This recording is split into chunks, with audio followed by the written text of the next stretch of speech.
આપણે ગોપી ગીતના 6 શ્લોકની વાત કરી. હવે વાત કરવાની છે ગોપી ગીતના 7મા શ્લોકની. પ્રણત દેહિના પાપકર્ષણમ તૃણચરાનુગમ શ્રીનિકેતનમ ફણિફણાર્પિતમ તે પદાંબુજમ કૃણકુચેષુન કૃંદિહિચ્યયમ. આ શ્લોકમાં ગોપીઓ કૃષ્ણના ચરણારવિંદની વાત કરે છે. ચરણારવિંદ એટલે કે શ્રી કૃષ્ણના પગ. ગોપીઓ શ્રી કૃષ્ણને કહે છે, જેને પણ તમારા ચરણનો આશ્રય લીધો છે તેનું તમે હંમેશા દિવ્ય જ કર્યું છે. તેથી તમારા આ ચરણો અમારા વક્ષસ્થળ એટલે કે અમારી છાતી મતલબ કે અમારા હૃદય ઉપર સ્થાપિત કરો, જેથી અમારા હૃદયમાં જે વીરરૂપી વેદના થઈ રહી છે તે કંઈક અંશે શાંત થાય અને અમને શીતળતાનો અનુભવ થાય. ગોપીઓ કૃષ્ણને કહે છે, જે પણ તમારા ચરણોનો આશ્રય લે છે તેને તમે દરેક પાપમાંથી મુક્ત કરો છો. ગોપી કૃષ્ણને કહે છે, કાલિયા નાગે તો કેટલા પાપ કર્યા હતા, પરંતુ જ્યારે તમે તમારા ચરણોની છાપ તેના ફણ ઉપર મૂકી તેને દરેક પાપમાંથી મુક્ત કરી અને દિવ્યતા પ્રાપ્ત કરો. ગોપી કૃષ્ણને કહે છે, તમે કાળિયા નાગના ફણો પર તમારા ચરણોની છાપ છોડીને તેને દિવ્યતા આપી. તમે તેને માર્યો નહીં, પરંતુ ગરુડજીએ તેનો ઉદ્ધાર કર્યો. તે રીતે તમારા ચરણાશ્રિત થનાર દરેક લોકોનો તમે ઉદ્ધાર કરો છો. ગોપી કહે છે, તૃણ એટલે કે ઘાસ ખાનાર પશુ એટલે કે ગાયનું અનુગમન કરનાર, એટલે કે જે ચરણોનું અનુગમન કરીને ગાય વનમાં ફરે છે. આ રીતે ગોપી કૃષ્ણના ચરણોની મહિમા ગાઈ રહી છે. આના આગલા શ્લોકમાં ગોપીએ કૃષ્ણના મંદ મંદ મુસ્કુરાહટવાળા ચહેરાની માંગ કરી હતી, પરંતુ હવે ગોપીને ચિંતા થાય છે કે જો કૃષ્ણ અમારી પ્રાર્થના સાંભળીને આવશે અને તેમનો ચહેરો બતાવીને અંતર્ધ્યાન થઈ જશે તો.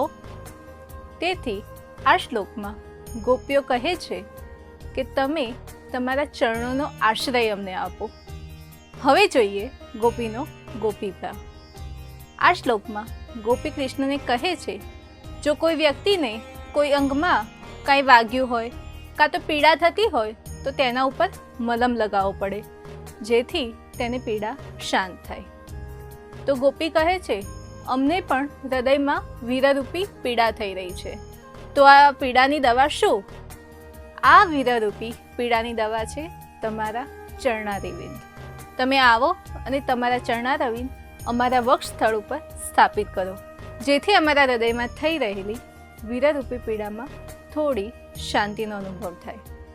હવે વાત આવે છે જો અને તોની. હવે ગોપી એવું કહી રહી છે, જો કૃષ્ણ એવું કહે કે હું મારા પગ તારા વક્ષ સ્થળ પર મૂકીશ તો મને પાપ લાગશે. ત્યારે અહીં ગોપીએ એક શબ્દનો ઉપયોગ કર્યો, પ્રણત. પ્રણત એટલે અસાધારણ. ગોપી કૃષ્ણને કહે છે, તમારા ચરણો કોઈ સાધારણ ચરણ નથી.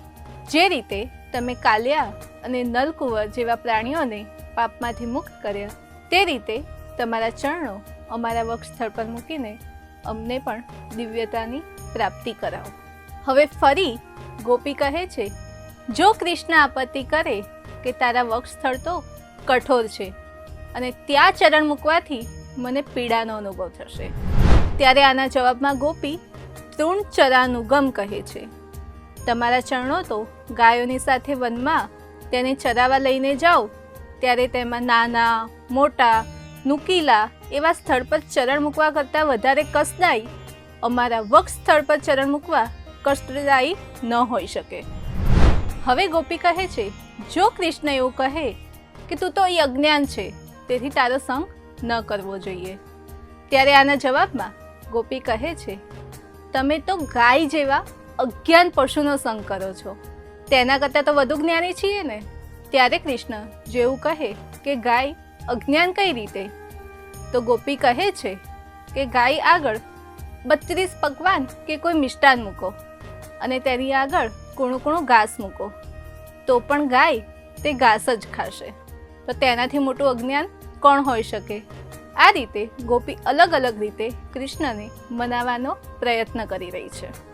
હવે ગોપી કહે છે, જો કૃષ્ણ એવું કહે કે તારું હૃદય તો કોમળ અને વાત્સલ્યભર્યું છે, તો ત્યાં હું ચરણ કેવી રીતે મૂકી શકું? તો આના જવાબમાં ગોપી કૃષ્ણને ત્રીજું વિશેષણ આપે છે, શ્રી નિકેતનમ. શ્રી એટલે લક્ષ્મીજી. ગોપી કૃષ્ણને કહે છે, જ્યારે તમે લક્ષ્મીજીના ખોળામાં તમારા ચરણ રાખી શકો છો, તો તેઓ શું ઓછા સુંદર છે? શું તેઓ ઓછા દિવ્ય છે? અમે તો ગોપીઓ છીએ. અમે લક્ષ્મી કરતાં તો ઓછી જ ઐશ્વર્યવાન છીએ. તો જો એમના ખોળામાં તમે ચરણ રાખી શકો, તો તમારે અમારા વક્ષ સ્થળ પર તમારા ચરણારવિંદ મૂકવા જ પડશે. હવે ગોપી કહે છે, જો શ્રી કૃષ્ણ એવું કહે કે હું તો ડરપોક છું, મને તારા પતિઓનો ભય લાગે, ત્યારે આના જવાબમાં ગોપી કહે છે કે જે શ્રી કૃષ્ણ 1000 ફણોવાળા કાળિયા નાગ ઉપર તેના ચરણ મૂકીને તેના વિષનો નાશ કરી શકે, તેને ત્યારે જરાય ડર ન લાગ્યો, તો અમારા સામાન્ય પતિઓથી તને ભય લાગે, આ તે વળી કેવી વાત? હવે ગોપી કહે છે, જો શ્રી કૃષ્ણ એવું કહે કે તારા ઉપર ચરણ મૂકીને હું તારા દરેક પાપ નાશ કરું, શું તારી આવી ઈચ્છા છે? શું આ જ તારી કામના છે? ત્યારે આના જવાબમાં ગોપી કહે છે, મારી કોઈ જ કામના નથી. મારી કામના બસ એટલી જ છે કે મારા હૃદયમાં તમારા વીરરૂપી જે અગ્નિ ઉઠી રહી છે, બસ તે શાંત થાય. આ શ્લોકમાં ગોપીઓ શ્રી કૃષ્ણના ચરણોનું ધ્યાન કરે છે. શ્રી કૃષ્ણના ચરણારવિંદને પોતાના હૃદય ઉપર મૂકવાની કામના કરે છે. ગોપી પોતાના હૃદયમાં કૃષ્ણ માટે વીરરૂપી ઉઠી રહેલી અગ્નિને શાંત કરવા માટે તેમના ચરણોનો આશ્રય લેવા માંગે છે.